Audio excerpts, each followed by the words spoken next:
ఇన్నాళ్లు పాలనా వ్యవహారాలను మంగళగిరి క్యాంపు కార్యాలయం నుంచే పర్యవేక్షించిన డిప్యూటీ సీఎం పవన్ కళ్యాణ్ ఇప్పుడు సచివాలయంలో వరుస సమీక్షలు నిర్వహిస్తున్నారు. పాలనలో పారదర్శకత, సామర్థ్యం మరింత పెంచాలన్నదే లక్ష్యమా? కీలక శాఖల మంత్రి డిప్యూటీ సీఎంగా సచివాలయంలో ప్రెజెన్స్ అవసరమని పవన్ భావిస్తున్నారా? ఫైళ్ల కదలిక, నిర్ణయాల అమలుపై నేరుగా పట్టు సాధించేందుకు మార్పా? Let's watch. AP deputy CM Pawan Kalyan తన రాజకీయ పరిపాలనా శైలిలో స్పష్టమైన మార్పులు చేసుకుంటున్నారు. ఇన్నాళ్లు మంగళగిరి క్యాంపు కార్యాలయం నుంచే పాలనా వ్యవహారాలను పర్యవేక్షించిన పవన్ ఇప్పుడు సచివాలయాన్ని కేంద్రంగా చేసుకుని రోజువారీగా సమీక్షలు నిర్వహిస్తున్నారు. కేబినెట్ కీలక సమావేశాలకే పరిమితమైన సెక్రటేరియట్ రాకడా ఇప్పుడు రెగ్యులర్ అటెండెన్స్ గా మారింది.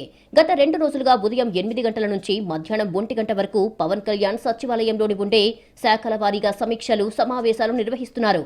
పవన్ రాజకీయంగా సీరియస్ గా ఉండడం లేదన్న ప్రతిపక్షాల విమర్శలకు చెక్ పెట్టాలి అన్న ఉద్దేశంతోనే ఈ మార్పులు చేసినట్లు రాజకీయ వర్గాలు విశ్లేషిస్తున్నాయి. మంగళగిరి క్యాంపు కార్యాలయం నుంచి పాలన చేయడం వల్ల ఎమ్మెల్యేలకు, ప్రజలకు ముఖ్యమైన పాలనా వ్యవహారాలకు అందుబాటులో ఉండలేకపోతున్నాను అన్న అభిప్రాయానికి పవన్ వచ్చినట్టున్నారు.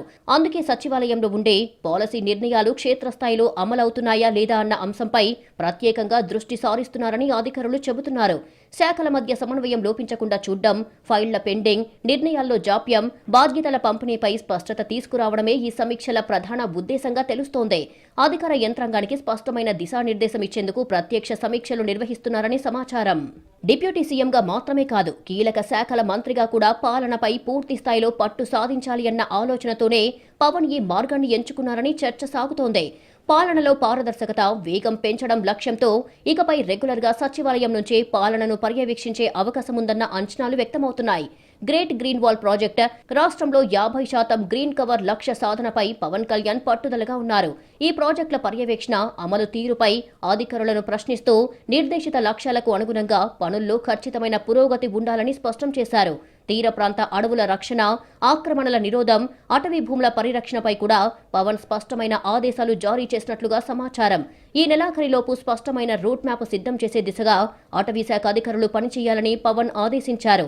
ఈ మార్పులు రానున్న రోజుల్లో ఎలాంటి ఫలితాన్ని ఇస్తాయనేది పొలిటికల్ సర్కిల్స్ లో చర్చగా మారింది. సచివాలయం కేంద్రంగా సమీక్షలు ఎన్ని రోజులు కొనసాగుతాయి? ఇది తాత్కాలిక చర్య లేక పవన్ కళ్యాణ్ కొత్త శైలిగా మారుతుందా?